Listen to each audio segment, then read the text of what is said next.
Good morning, students. Today we will continue with the second module, and today is the second lecture of the second module, that is the classification of living things.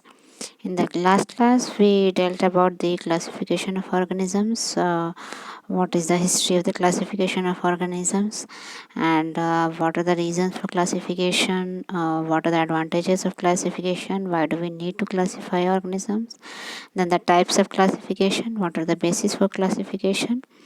We dealt with the eukaryotes and prokaryotic cells. Then we studied about the five kingdom classification and the binomial nomenclature, what is species, and then the phylogeny, what do you mean by the phylogeny, what is cladistic taxonomy and what is traditional taxonomy, and then what are the major characteristics to classify organisms into kingdoms. We studied about the traditional kingdom of life, then five kingdom of life, and different approaches of classifying living organisms. And then today we'll continue with the kingdoms of life. So in the three domain, mostly they are divided into six kingdoms. So we studied in the last class that it is divided into three domains, that is bacteria, that is eubacteria, archaebacteria and eukarya. So all these are divided into six kingdoms. The first one is the kingdom archaebacteria. The kingdom Archaebacteria, they are the prokaryotes that lack a peptidoglycan cell wall, including the methanogens and extreme halophiles and thermophiles. तो ये जो prokaryotes होते हैं, ये prokaryotes में peptidoglycan cell wall नहीं होता है, मतलब इनका सेल वॉल जो होता है वो पेप्टिडोग्लाइकन का नहीं बना हुआ होता है, और इसमें मोस्टली मिथेनोजेंस और हेलोफाइल्स और थर्मोफाइल्स होते हैं. मिथेनोजेंस मतलब होते हैं वो आर्कीबैक्टीरिया जो कि मीथेन को प्रोड्यूस करते हैं. फिर हेलोफाइल्स होते हैं जो कि सॉल्टी कंडीशंस में भी सर्वाइव कर सकते हैं, और थर्मोफाइल्स वो आर्कीबैक्टीरिया होते हैं जो एक्सट्रीम हीट और टेम्परेचर को में भी सर्वाइव कर सके, वैसे बैक्टीरिया को हम थर्मोफाइल्स कहते हैं. तो ये आर्कीबैक्टीरिया मोस्टली तीन तरह के होंगे, मिथेनोजेंस, हेलोफाइल्स, थर्मोफाइल्स, और दैट इज़ एक्सट्रीमोफाइल्स, और एक होते हैं non extreme files. The next one is the kingdom Eubacteria. So Eubacteria भी प्रोकैरियोटिक ऑर्गेनिजम्स ही होते हैं, पर इनका सेल वॉल जो होता है वो पेप्टिडोग्लाइकन का बना हुआ होता है. इसमें मोस्टली साइनोबैक्टीरिया, सॉयल बैक्टीरिया जो सॉयल में पाए जाने वाले बैक्टीरिया, फिर नाइट्रोजन फिक्सिंग बैक्टीरिया जैसे कि नाइट्रोसोमोनास है, सीडोमोनास है, नाइट्रोबैक्टर है, ये सब नाइट्रोजन फिक्स करते हैं. ये सभी के सभी यूबैक्टीरिया में आते हैं. फिर पैथोजेनिक बैक्टीरियाज जो हैं वो भी यूबैक्टीरिया में आते हैं. पैथोजेनिक बैक्टीरिया मतलब वो बैक्टीरिया होते हैं जो डिजीज़ कॉज करते हैं. जितने भी डिजीज़ कॉजिंग बैक्टीरियाज होते हैं उन्हें हम पैथोजेनिक कहते हैं. Next the third kingdom is the kingdom protista. Protista kingdom eukaryotic होते हैं, मतलब इनमें वेल डेवलप्ड न्यूक्लियस होता है. ये मोस्टली यूनिसेलुलर होते हैं, बट कुछ जो होते हैं वो एल्गी जो होते हैं वो मल्टीसेलुलर भी पाए जाते हैं. ये फोटोसिंथेटिक और हेट्रोट्रॉपिक दोनों तरह के होते हैं. मतलब प्रोटिस्टा में कुछ ऑर्गेनिजम्स हेट्रोट्रॉपिक होते हैं, मतलब दूसरे ऑर्गेनिजम्स पे डिपेंड करते हैं फूड के लिए, और कुछ ऑर्गेनिज्म जो होते हैं वो फोटोसिंथेटिक होते हैं, जैसे कि अमीबा और पारामीशियम जो है ये हेट्रोट्रॉपिक है, और एल्गी वगैरह जो है वो फोटोसिंथेटिक है. Next kingdom is kingdom fungi. Fungi kingdom mostly eukaryotic होते हैं और मोस्टली मल्टीसेलुलर होते हैं एक्सेप्ट फॉर ईस्ट.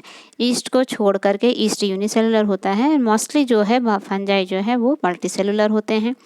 ये हेट्रोट्रॉपिक होते हैं, मतलब दूसरे पर फूड के लिए डिपेंड करते हैं, और यूजुअली नॉन मोटाइल होते हैं, मतलब ये मूव नहीं कर सकते हैं, और इनका सेल वॉल जो होता है वो काइटिन का बना हुआ होता है, जैसे कि मशरूम वगैरह में पाया जाता है. Next kingdom is kingdom Plantae. The plantae kingdom, they are eukaryotic, that is they have a well developed nucleus, multicellular, बहुत सारे सेल्स पाए जाते हैं, ये नॉन मोटाइल होते हैं, ये मूव नहीं करते हैं, और यूजुअली टेरेस्ट्रियल होते हैं और फोटोसिंथेटिक ऑर्गेनिजम्स होते हैं, मतलब ये अपना खाना खुद बनाते हैं with the help of light, जैसे कि ट्रीज है, ग्रासेस है, मॉसेस है. Next kingdom is the kingdom animalia. तो animalia kingdom they are eukaryotic, multicellular और मोटाइल होते हैं. They can move from one place to another. They heterotrophic organisms, ये दूसरे पर डिपेंड करते हैं फूड के लिए, जैसे कि स्पॉन्ज है, स्पाइडर्स है, ह्यूमंस है. So, for at least the first 1 billion years of life on Earth, all organisms were bacteria. जब शुरू शुरू में अर्थ इवॉल्व हुआ तो और लाइफ का एग्जिस्टेंस शुरू हुआ तो सभी के सभी ऑर्गेनिज्म जो पाए जाते थे अप्रॉक्सीमेटली 1 बिलियन ईयर्स एगो, वो सभी बैक्टीरिया पाए जाते थे. मतलब सबसे पहले सिर्फ बैक्टीरिया ही पाए जाते थे अर्थ पर.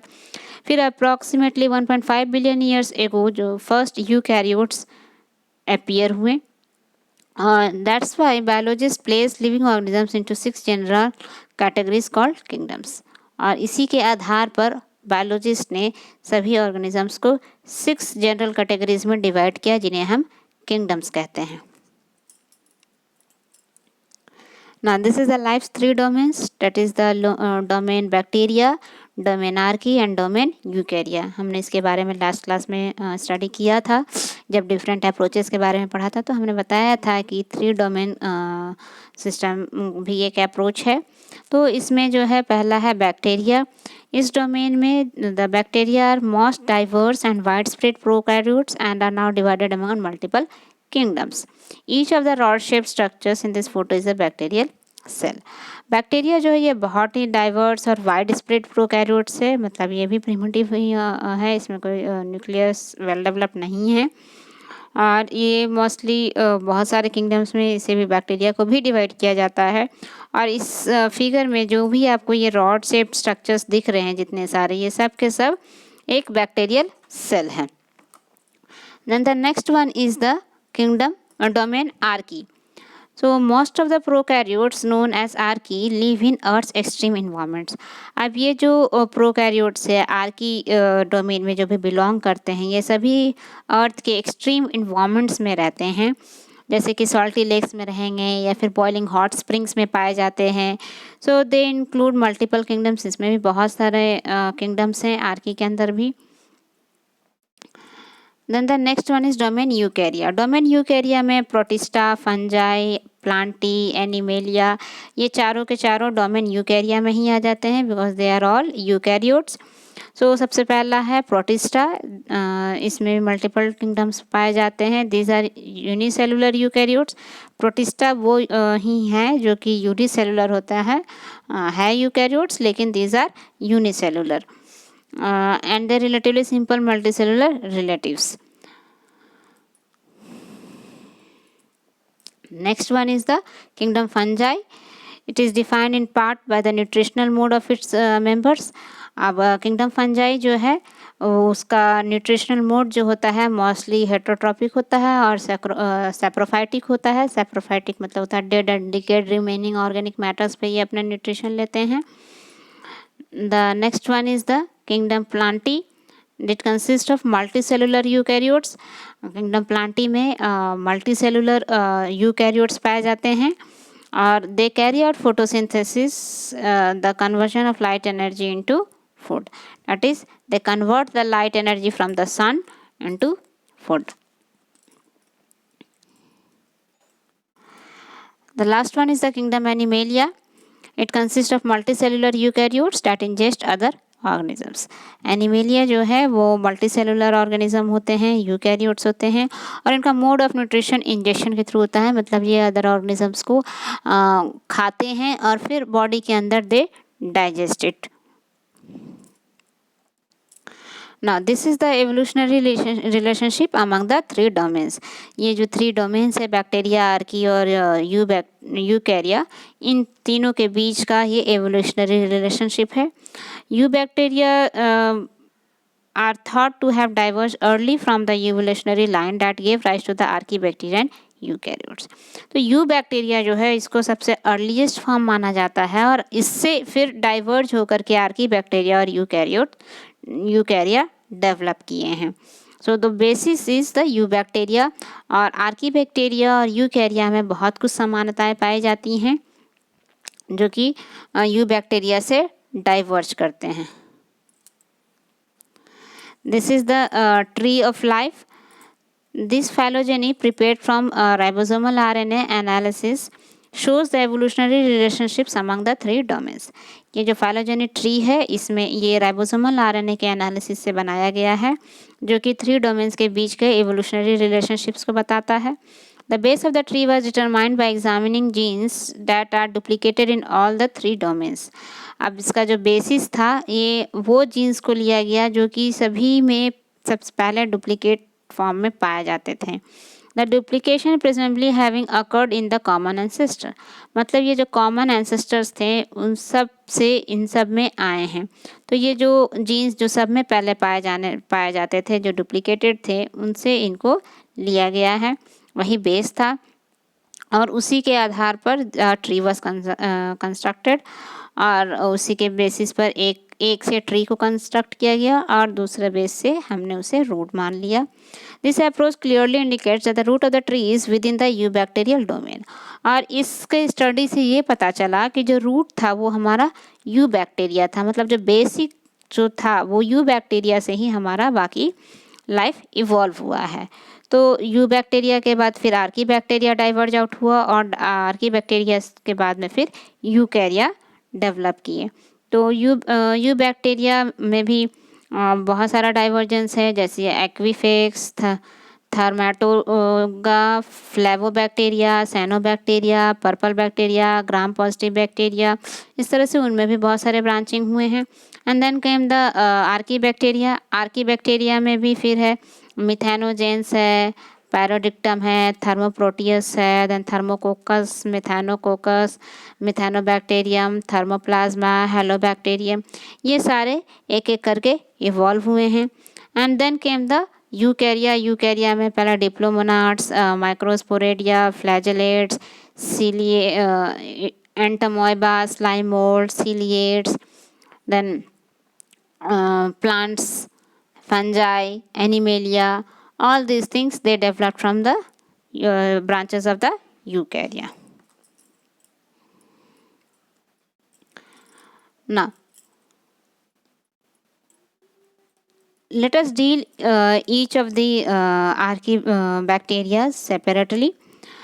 Now the archaebacteria, it is made up of the Greek word archaeo meaning ancient. मतलब archaeo का मतलब होता है पुराना. So these are the poorly understood bacteria that inhabit diverse environments. Some of these are extremes. इनके बारे में बहुत कम ही अध्ययन किया गया है और ये डाइवर्स इन्वायरमेंट्स में पाए जाते हैं और एक्सट्रीम कंडीशंस में पाए जाते हैं. मतलब जो भी बहुत ही जटिल और कठिन वातावरण है उनमें ये पाए जाते हैं. अर्थ के जो भी एक्सट्रीम इन्वायरमेंट्स हैं उनमें इनको पाया जा सकता है. They lack cell wall. The cell wall lack peptidoglycan. मतलब इनके सेल वॉल में पेप्टिडोग्लाइकन नहीं होता है, ये पेप्टिडोग्लाइकन का नहीं बना हुआ होता है. Lipids in the cell membranes have a different structure than those in all other organisms. इनका लिपिड्स का स्ट्रक्चर जो होता है वो बाकी के ऑर्गेनिज्म से अलग तरीके का होता है. They have distinctive ribosomal RNA sequence. इनका राइबोसोमल आरएनए सीक्वेंस जो होता है वो अलग होता है. Some of these genes possess introns unlike those of other bacteria. तो ये इंट्रॉन्स और एक्सोन्स जो होते हैं ये जीन सीक्वेंसेस होते हैं और गैप्स होते हैं बिटवीन द जीनोमिक सीक्वेंसेस. तो ये इंट्रॉन्स जो है यूकैरियोट्स में पाए जाते हैं बट प्रोकैरियोट्स में ये मोस्टली नहीं पाए जाते हैं. बट आर्की बैक्टीरिया जो है इनमें इंट्रॉन्स पाया जाता है जैसे कि और बैक्टीरियाज में नहीं पाए जाते हैं. This archaebacteria is of further many types. The first one is methanogens. Methanogens obtain energy by using hydrogen to reduce carbon dioxide to methane. ये मिथेनोजेंस जो है ये हाइड्रोजन को यूज़ करते हैं और कार्बन डाइऑक्साइड को रिड्यूस करते हैं मीथेन में. They are strict anaerobes. ये एनारोब होते हैं. एनारोबिक मतलब the organisms which do not require oxygen for their respiration, जो कि ऑक्सीजन नहीं लेते हैं. तो ये स्ट्रिक्ट है, अगर इन्हें ऑक्सीजन मिलेगा तो ये मर जाएंगे. So that's why they are strict anaerobes. Poisoned by traces of oxygen. Live in swamps, marshes and the intestines of mammals. ये swamps, marshes और mammals के intestine में पाए जाते हैं. They release about 2 billion tons of methane gas into atmosphere every year. ये हर साल लगभग 2 बिलियन टन मीथेन गैस को एटमॉस्फेयर में रिलीज करते हैं. The next one is extremophiles, that is they can grow in extreme conditions. ये Archie bacteria का second type है एक्सट्रीमोफाइल्स, मतलब जो कि एक्सट्रीम कंडीशंस में रह सकते हैं. इन्हें भी हम 4 तरीकों में डिवाइड कर सकते हैं. पहला है थर्मोफाइल्स, मतलब they live in hot places up to the temperature of 60 degree centigrade to 80 degree centigrade. 60 degree से 80 डिग्री सेंटीग्रेड तक ये बैक्टीरिया सर्वाइव कर सकते हैं. ये थर्मोफाइल्स जो होते हैं ये ऑटोट्रॉप्स होते हैं और ये सल्फर बेस्ड मेटाबॉलिज्म यूज़ करते हैं, मतलब सल्फर रिड्यूसिंग बैक्टीरिया होते हैं. सल्फर को रिड्यूस करके ये अपना फूड बनाते हैं. Now second type is halophiles, मतलब सॉल्ट लवर्स, ये सॉल्टी प्लेसेस में पाए जाते हैं. और third one is pH tolerant. This bacterias they can survive in extreme pH conditions, that is highly acidic up to pH 0.7 and highly basic up to pH 11. इतना extreme pH conditions में ये survive कर सकते हैं. pH 0.7 के acidic condition से लेकर के pH 11 के बेसिक कंडीशंस के इन्वायरमेंट्स में भी ये ग्रो कर सकते हैं. The fourth one is the pressure tolerant. They live in extreme pressures, मतलब 300 से 800 एटमॉस्फेयर प्रेशर्स तक ये सर्वाइव कर सकते हैं. The next group of the archaebacteria is non-extreme, that is they grow in same environments as U bacteria grow. जैसे कि U bacteria जिस environments में grow करते हैं, normal conditions में grow करते हैं, वैसे ही ये archaebacteria भी है जो normal conditions में grow करते हैं. Now the next domain is the eubacteria. The eubacteria have peptidoglycan cell wall. इनका cell wall peptidoglycan का बना हुआ होता है. They include cyanobacteria, soil bacteria, nitrogen fixing bacteria और pathogenic bacteria. ये हमने पढ़ा है. अब ये है हमारा diagram of the evolutionary relationship among the 6 kingdoms of organisms. The colored lines indicate symbiotic events. Here we can see that the original cell that is the basis is the eubacteria. Here 3 types are there: the purple bacteria, photosynthetic bacteria and other bacteria. And from here the archaebacteria and the eukarya, both of these groups have diverged out. The archaebacteria is of 3 types: thermophiles, halophiles and methanogens. And then eukarya is again divided into a non-photosynthetic protist and photosynthetic protist. In photosynthetic protist, it includes the algae like the brown, red and green algae and plantae. And in non-photosynthetic protist, it includes the some of the protistas and then fungi and animalia. So we can see that the photosynthetic bacteria that is linked with the photosynthetic protist both have the presence of chloroplast, and the purple bacteria that is related with the non-photosynthetic protist, that is both of them have the mitochondria. So this is how they are interrelated. Now next is the features of the domains of life. There are many features for the different domains. So the first one is the amino acid that initiates protein synthesis. So amino acid जब protein synthesis होता है तो उसके लिए कुछ amino acid सबसे पहले चाहिए होते हैं. एक पर्टिकुलर अमाइनो एसिड्स होते हैं जो कि प्रोटीन सिंथेसिस को स्टार्ट करते हैं.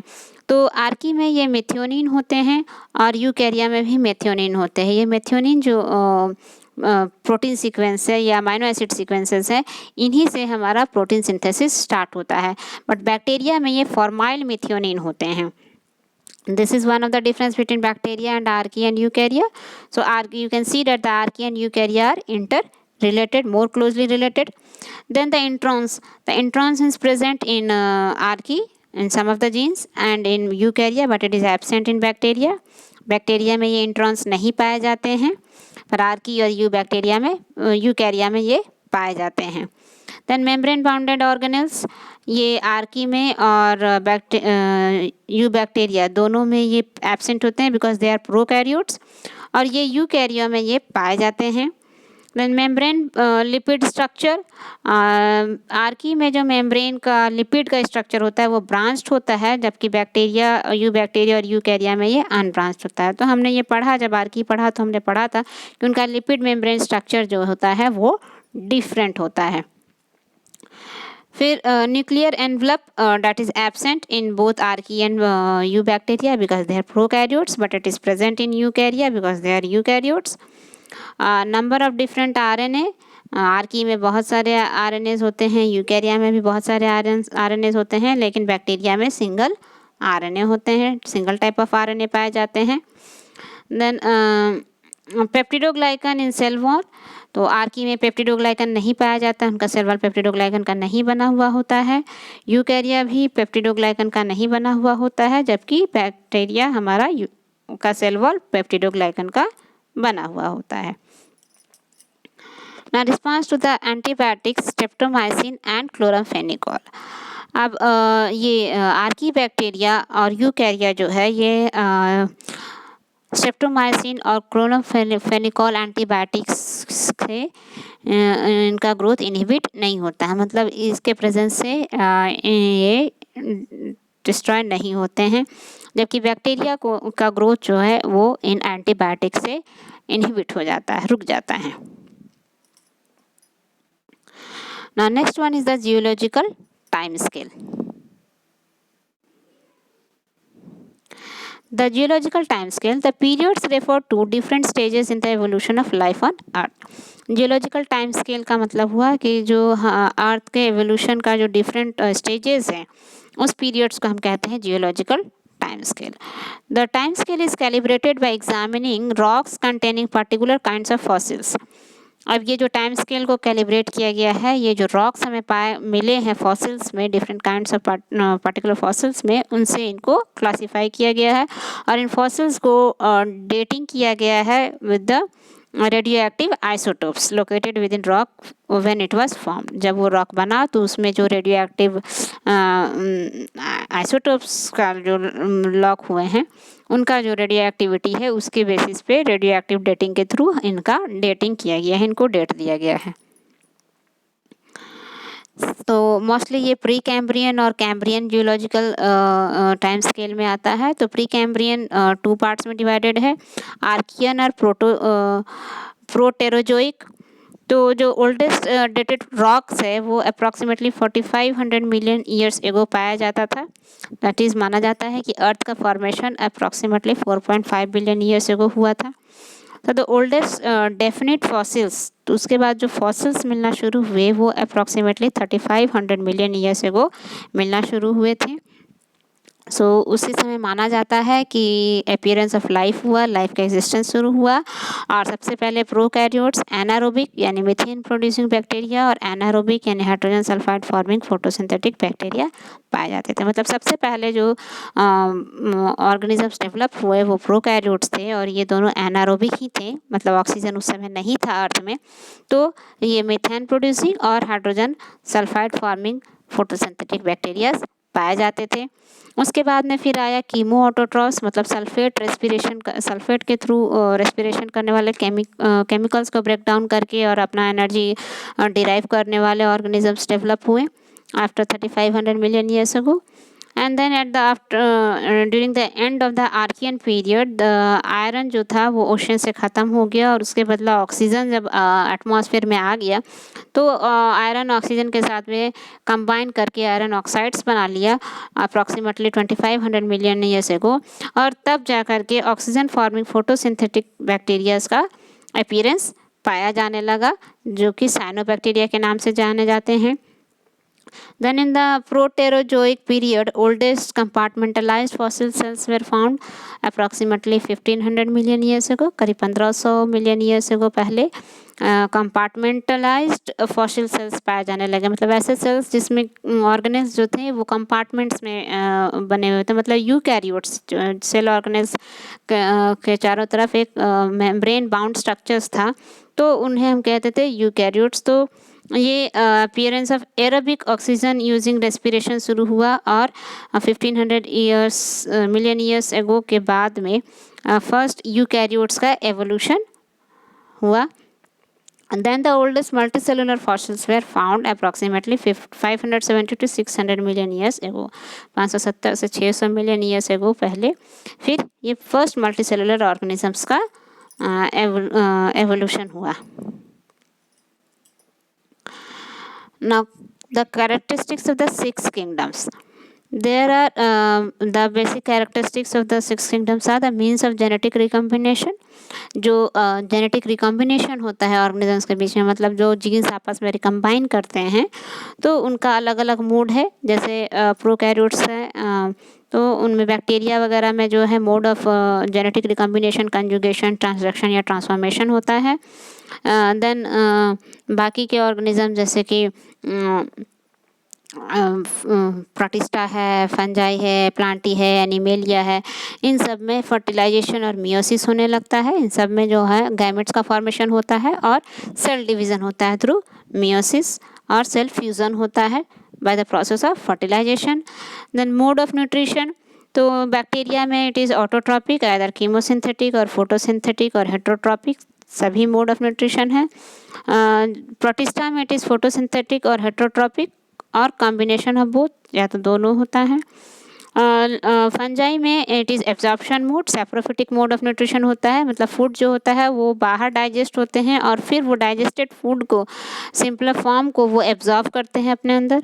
And then in the plantae it is photosynthetic, chlorophyll a और बी का प्रेजेंस पाया जाता है। और इन एनिमेलिया डाइजेशन होता है, मतलब फूड जो है वो बॉडी के अंदर डाइजेस्ट होता है, they ingest the food and they digest it within their body. Motility यानी मूवमेंट जो है बैक्टीरिया में थ्रू फ्लैजेला या ग्लाइडिंग होता है या नॉन मोटाइल होते हैं। और प्रोटिस्टा जो होते हैं they have 9+2 cilia flagella structure, there amoeboid and contractile fibrils पाए जाते हैं इनमें। Fungi they are non motile, ये मूव नहीं करते हैं। और प्लांटी नॉन, इसमें भी मोटिलिटी नहीं है, ये भी मूव नहीं करते हैं, बट इनमें 9+2 सिलिया और फ्लैजेला पाए जाते हैं। The gametes of some forms, कुछ तरह के जो गैमेट्स होते हैं उनमें 9+2 सिलिया और फ्लैजेला का स्ट्रक्चर पाया जाता है। वही एनिमेलिया में ये 9+2 सिलिया और फ्लैजेला कॉन्ट्रैक्टाइल फाइब्रल्स पाए जाते हैं और दे आर मोटाइल, ये मूव करते हैं। Now coming to the multicellularity, the bacteria they are unicellular, so the multicellularity is absent. Then in the protista it is absent in most forms except for algae. Then in the fungi it is present, most of the fungi they are multicellular except for yeast. And for plantae it is multicellular, and animalia also it is multicellular. Coming to the nervous system, the bacteria they do not have a nervous system. Then this protista they have the primitive mechanism for conducting stimuli in some forms, मतलब stimulus है, response to stimulus है, but nervous system is not developed. Fungi में there is no nervous system, in plantae also there is no nervous system, but in animalia it is present and often complex, मतलब animalia में complex nervous system पाया जाता है।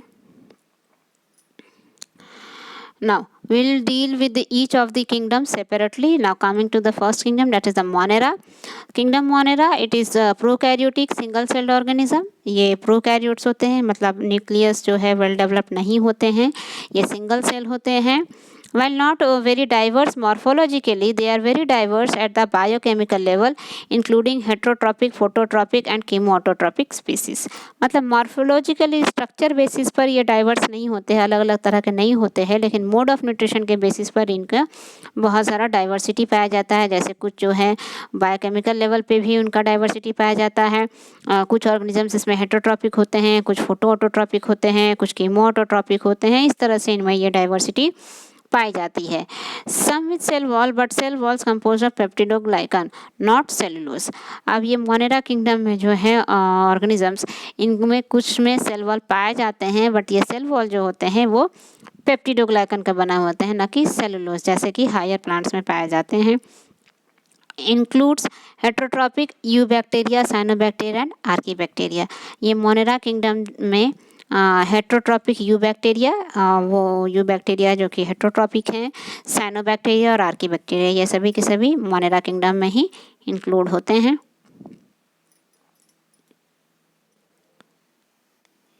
Here you can see the different bacteria under the kingdom Monera, that is Archaebacteria and Eubacteria, they all come under this. This is the heterotrophic Eubacteria, and then this is the Cyanobacteria. Then coming to the next kingdom, that is Protista. These are the eukaryotic generally single cell organisms. Protista जो है ये eukaryotic होते हैं और single celled होते हैं, एक cell के बने होते हैं, यूनिसेलुलर होते हैं. If multicellular, then cells not well organized into tissues and organs. Some form more colonies of cells. ये मोस्टली जो होते हैं ये यूनिसेलुलर होते हैं, बट कुछ जो है अगर मल्टीसेलुलर होते हैं तो ये टिश्यूज़ या ऑर्गन्स में ये ऑर्गेनाइज नहीं होते हैं, बल्कि कॉलोनीज़ में अरेंज्ड होते हैं. Very heterogeneous group include both heterotrophic and photoautotrophic forms. इसमें दोनों हेट्रोट्रॉपिक और फोटोऑटोट्रॉपिक दोनों तरह के ऑर्गेनिजम्स होते हैं. जैसे कि जो एल्गी वगैरह हैं तो वो सारे के सारे जो है वो फोटोऑटोट्रॉपिक होंगे, और जैसे प्रोटोजोअन्स हैं वो सारे के सारे हेट्रोट्रॉपिक्स होंगे. Then next one is the kingdom fungi. The kingdom fungi, they are the eukaryotic generally multicellular organisms. Few species example yeast are unicellular. तो ये फंजाई किंगडम में जो भी ऑर्गेनिजम्स हैं ये सभी के सभी जो होते हैं यूकैरियोट्स होते हैं और मोस्टली मल्टीसेलुलर होते हैं except for yeast. Yeast is the only fungi which is unicellular. These are heterotrophic और saprophytic. Absorption nutrition.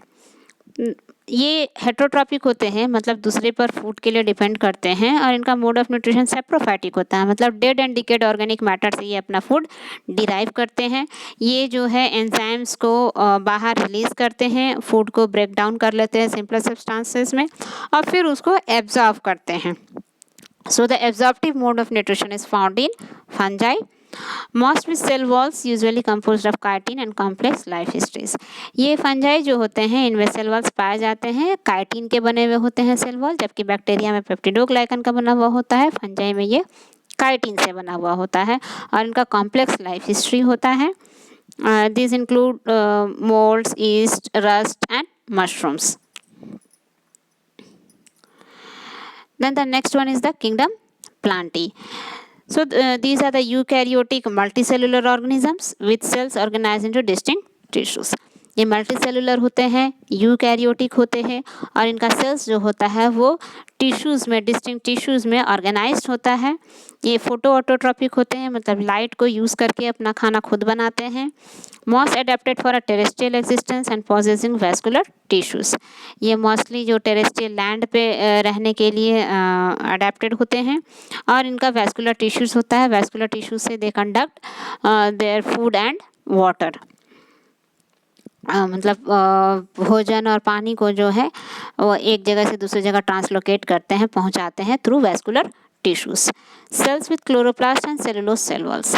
इनमें क्लोरोप्लास्ट पाए जाते हैं जिसकी मदद से ये अपना खाना खुद बनाते हैं और इनका सेल वॉल जो होता है वो सेलुलोज का बना हुआ होता है. तो यहाँ पे हम लोग देख सकते हैं कि बैक्टीरिया का सेल वॉल पेप्टिडोग्लाइकन का बना हुआ होता है, फंजाई का काइटिन का बना हुआ होता है और ये प्लांटी किंगडम जो हायर प्लांट्स हैं इनका जो है ये सेल्यूलोज का बना हुआ होता है. तो ये एक बेसिक डिफरेंस है the structure of cell wall. These include mosses, ferns, pine trees, cycads, ginkgo and flowering plants. ये सभी के सभी प्लांटी किंगडम में आ जाते हैं. Then the last one is the kingdom Animalia. So kingdom Animalia, they are eukaryotic multicellular organisms with cells organized into distinct tissues. ये eukaryotic होते हैं, मल्टीसेलुलर ऑर्गेनिजम्स होते हैं और इनका सेल्स जो होते हैं वो डिफरेंट टिश्यूज़ में, डिस्टिंक्ट टिश्यूज़ में, स्पेशलाइज्ड टिश्यूज़ में ऑर्गेनाइज्ड होते हैं. They are heterotrophic ingestive nutrition. ये हेट्रोट्रॉपिक होते हैं, दूसरे पर फूड के लिए डिपेंड करते हैं और इंजेस्टिव मोड ऑफ न्यूट्रिशन होता है, मतलब ये खाने को इंजेस्ट करते हैं, खाते हैं और फिर बॉडी के अंदर they digest it with the enzymes. Most exhibit significant capacity for locomotion. ये mostly जो है ये मोटाइल होते हैं, ये मूव करते हैं, इसलिए इनके लोकोमोशन के लिए इनके पास कैपेसिटी होती है, ये मूव कर सकते हैं. Cells not surrounded by cell walls. तो एनिमेलिया किंगडम में जो भी ऑर्गेनिज्म बिलोंग करते हैं उनका सेल वॉल का नहीं बना हुआ था, उनमें सेल वॉल नहीं पाया जाता है. These include sponges, sea anemones, slanes, insects, sea stars, fish, reptiles, birds and human beings. ये सारे के सारे ऑर्गेनिजम्स जो है ये किंगडम एनिमेलिया में आते हैं. किंगडम एनिमेलिया को भी दो ग्रुप में बांटा जाता है, इनवर्टिब्रेट्स और वर्टिब्रेट्स. वो ऑर्गेनिजम्स जिसमें कि वर्टिब्रल कॉलम पाया जाता है, वर्टिब्रा डेवलप होता है, उन्हें हम कहते हैं वर्टिब्रेट्स, और जिनमें नहीं पाया जाता दे आर इनवर्टिब्रेट्स। तो जैसे कि आप देख सकते हैं here this ants, snails, earthworms, sponges, beetles, butterfly, starfish, shrimp, then house spider, octopus, all these they are invertebrates. These are all insects. And then here we can see the frog, box turtle, American alligator, lionfish, mouse, platypus, lamprey, all this blue shark, all these they are vertebrates. That is they have a vertebral column. Now the last one is the virus. The viruses are not organisms and are not classified in the kingdom of life. हमने last class में भी ये discuss किया था कि viruses जो है वो ऑर्गेनिजम्स नहीं हैं, इसलिए इन्हें किसी किंगडम में नहीं डिवाइड किया गया है, नहीं कैटेगराइज किया गया है। ये आउटसाइड लिविंग बॉडी ये नॉन लिविंग होते हैं और इनसाइड बॉडी ये होस्ट के मशीनरी को यूज़ करते हैं और अपने न्यूक्लियर मटेरियल को ये रेप्लिकेट करते हैं। So they appear to be fragments of nucleic acids originally derived from the genome of a living cell. तो जो लिविंग सेल से ये जो फ्रैगमेंट्स होते हैं न्यूक्लिक एसिड्स के उन्हीं के बने हुए होते हैं और उन्हीं का लिविंग सेल्स है मशीनरी को उनके जीनोम को यूज़ करके ये अपने डीएनए को रेप्लिकेट या आरएनए को रेप्लिकेट करते हैं, इसलिए they are not living organisms. तो दे आर ए सेलुलर, इनमें कोई सेल नहीं हुई, कोई सेल के नहीं बने हुए होते हैं। That's why they are acellular. They do not carry metabolism. जब सेल ही नहीं है तो इनके अंदर किसी तरह का कोई मेटाबॉलिक एक्टिविटी नहीं होता है, इसलिए the organisms which are acellular are virus. So we can say the virus are acellular. Neither it is unicellular nor it is multicellular, but it is acellular. ठीक है, so that's all for today's class. In the next class we'll deal about the another aspect of classification of living organisms. This aspect was on the basis of the cell structure. Now we will deal with the next aspect of classification of living organisms. That's all for today. Thank you very much.